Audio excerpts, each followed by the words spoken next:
Last and final chapter 14, Economic Activities Around Us, Question Answers.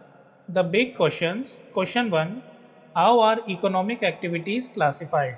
Answer, economic activities are classified into three main sectors: primary sector, secondary sector, and tertiary sector.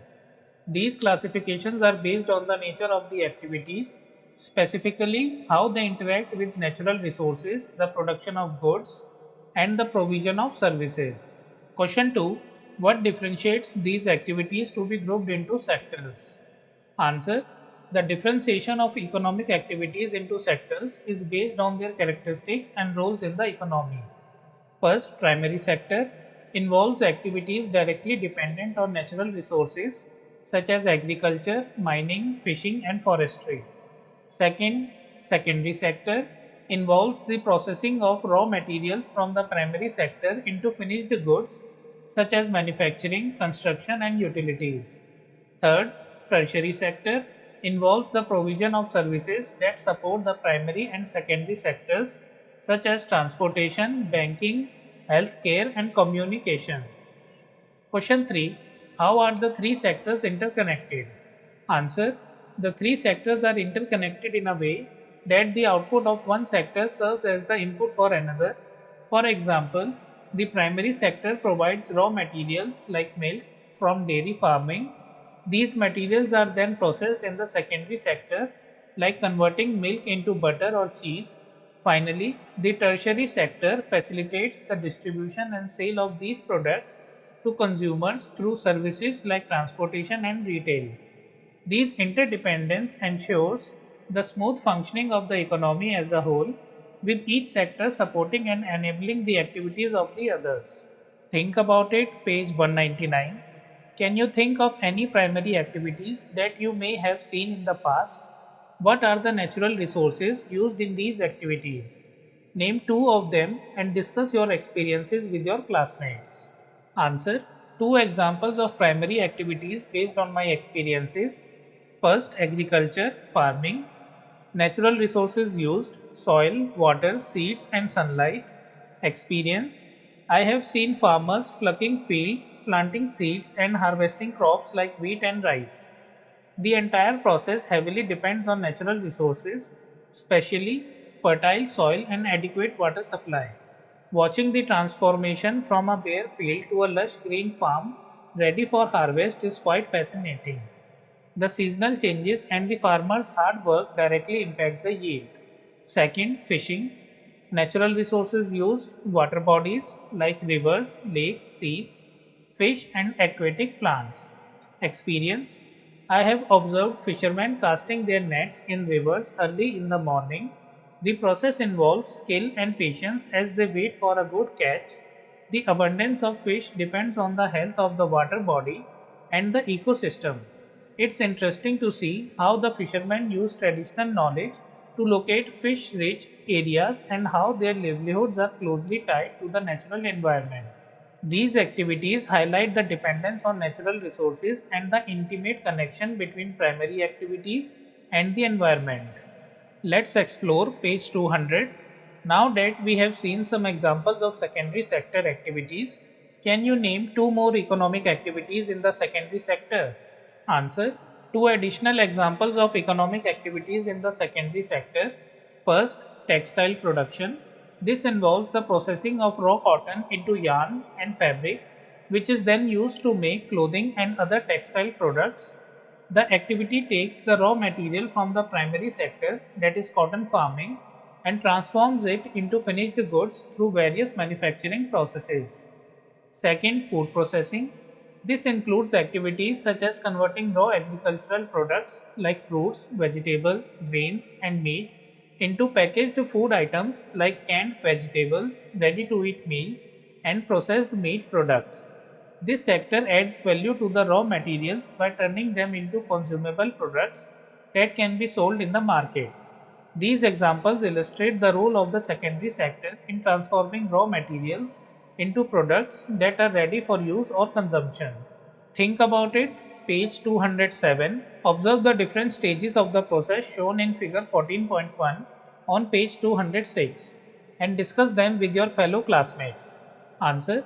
Stages of the process. First, extraction of raw materials. The first image shows a person cutting down a tree representing the extraction of wood from nature. This is a primary sector activity where raw materials are obtained directly from natural resources. Next, transportation of raw materials. The second and third images show the transportation of the cut logs either being loaded into trucks, either being loaded onto trucks or being moved to a processing facility.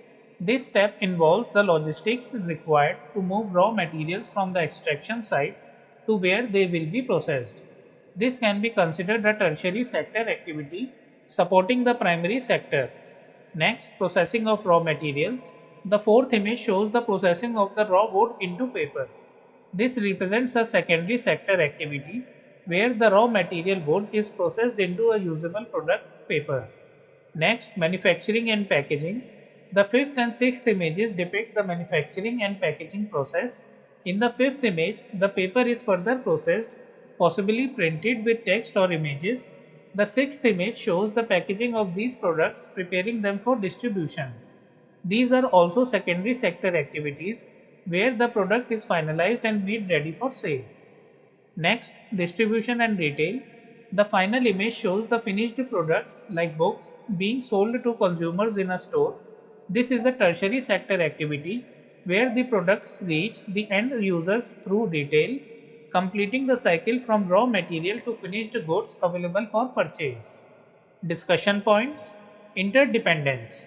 This process demonstrates the interconnection between all three sectors. The primary sector provides the raw materials, the secondary sector processes and manufactures the goods, and the tertiary sector ensures that these goods are distributed and sold to consumers.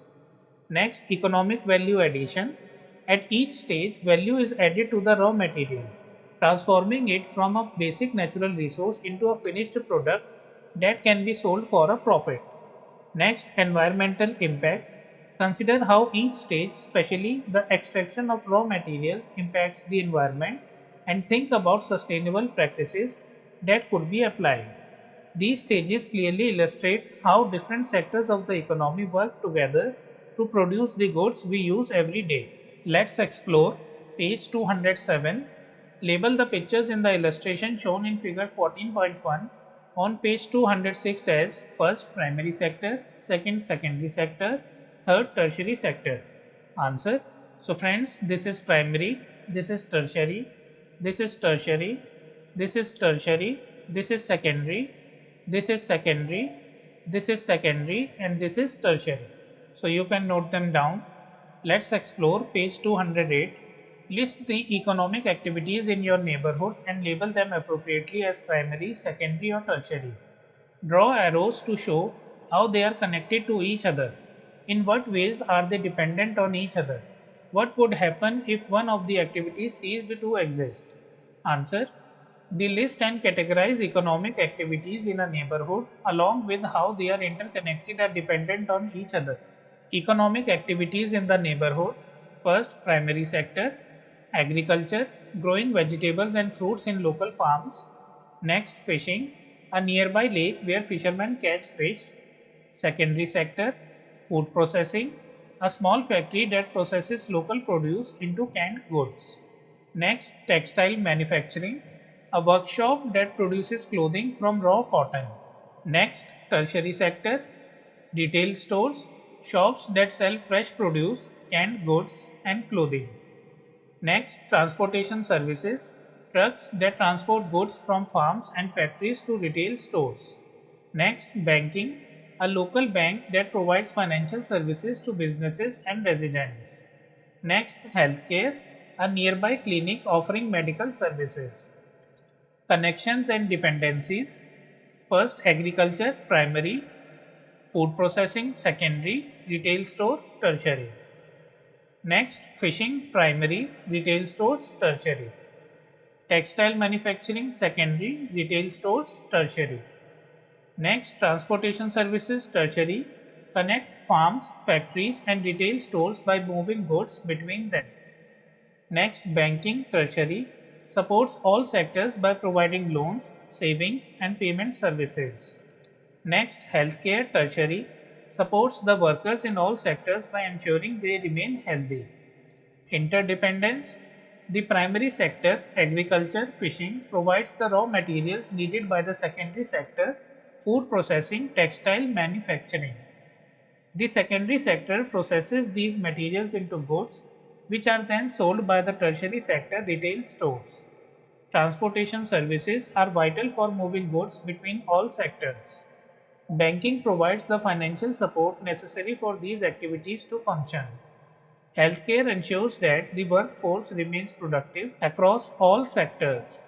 What would happen if one activity ceased to exist? If agriculture ceased to exist, the food processing factory would run out of raw materials, leading to a shortage of products in retail stores. If transportation services were unavailable, goods could not be moved from farms and factories to the market, disrupting the entire supply chain. If banking services stopped, businesses might struggle to finance their operations, leading to economic slowdown. If healthcare services disappeared, worker health would decline, reducing productivity across all sectors. This exercise shows the importance of each sector and how their interdependence ensures the smooth functioning of the neighborhood's economy. Next, questions, activities, and projects. Question 1.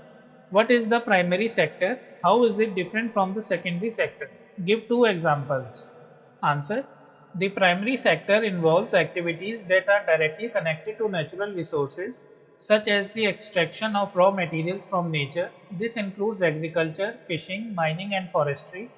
These activities are the foundation of the economy, providing the raw materials needed for further processing. The secondary sector, on the other hand, involves transforming these raw materials into finished goods through manufacturing and construction.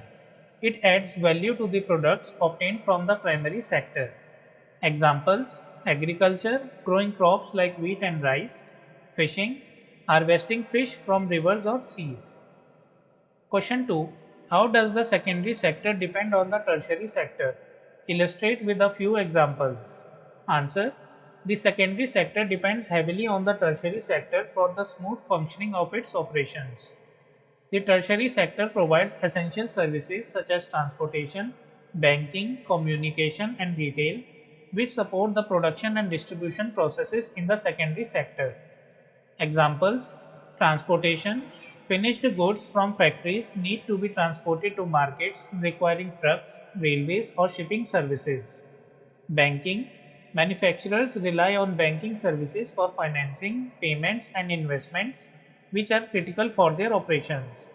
Without the support of the tertiary sector, the secondary sector would struggle to distribute its products, manage finances, and reach consumers. Question 3. Give an example of interdependence between primary, secondary, and tertiary sectors. Show it using a flow diagram.